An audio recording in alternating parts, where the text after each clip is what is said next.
de Brest qu'a élu de missile la Force océanique stratégique, sur la base de l'île Longue, construite à l'époque du général de Gaulle. Ici sont stationnés les 4 sous-marins nucléaires lanceurs d'engins, entièrement dédiés à la dissuasion. Ces navires, une fois en plongée, sont quasiment indétectables. L'un d'entre eux au moins est en patrouille en permanence, prêt à tirer si le chef de l'État le décide. Ils sont en mer, totalement silencieux pendant plusieurs mois, et à tout moment, sur un ordre qui passe par des transmissions extrêmement sécurisées, ils peuvent avoir en quelques minutes à déclencher un feu nucléaire colossal jusqu'à une distance très lointaine. Ces armes sont beaucoup plus précises qu'elles ne l'étaient auparavant, et elles ont une portée qui se situe pas loin de 10 000 km. Donc ça veut dire que nous pouvons frapper à peu près tout ce qui pourrait menacer la sécurité française aujourd'hui dans le monde directement à partir des sous-marins.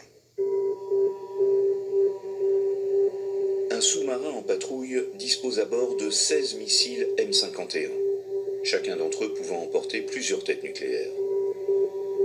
Ici, à l'intérieur de leur coque, ils seront bientôt installés à bord et occuperont presque toute la hauteur du navire. L'information sur la puissance de ces missiles est tenue secrète. Tout juste sait-on que chaque tête du précédent missile faisait 100 kilotonnes. Potentiellement, ce sont des centaines d'Hiroshima qui se trouvent dans chaque sous-marin.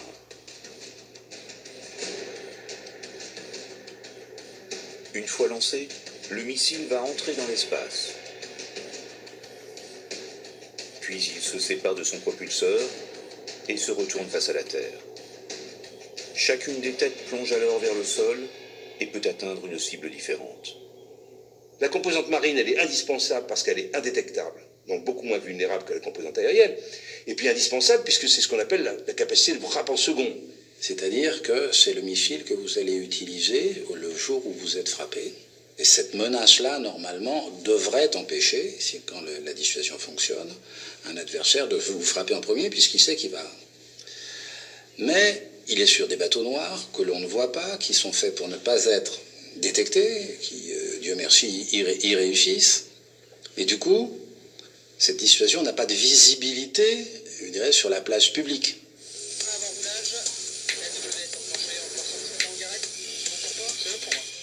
Être visible de l'adversaire, c'est l'un des rôles des forces aériennes stratégiques, qui comprennent une quarantaine de bombardiers, dont des Rafales. Leurs exercices sont bien visibles par les satellites espions, et c'est aussi le but recherché. J'ai un contact radar. Cette force emporte des armes nucléaires qui peuvent être moins puissantes que celles des sous-marins. On tire. Missile parti, ça dégage. Elles offrent aussi au président la certitude de toucher n'importe quelle cible, à coup sûr. Ce sont des missiles de croisière supersoniques. Ce sont des missiles extrêmement précis. La contrepartie, c'est qu'ils ont une portée qui n'est pas de plusieurs milliers de kilomètres, mais plusieurs centaines de kilomètres. Et donc, il faut les amener en portée de tir. En cas de cible éloignée, cette contrainte peut être résolue par le ravitaillement en vol.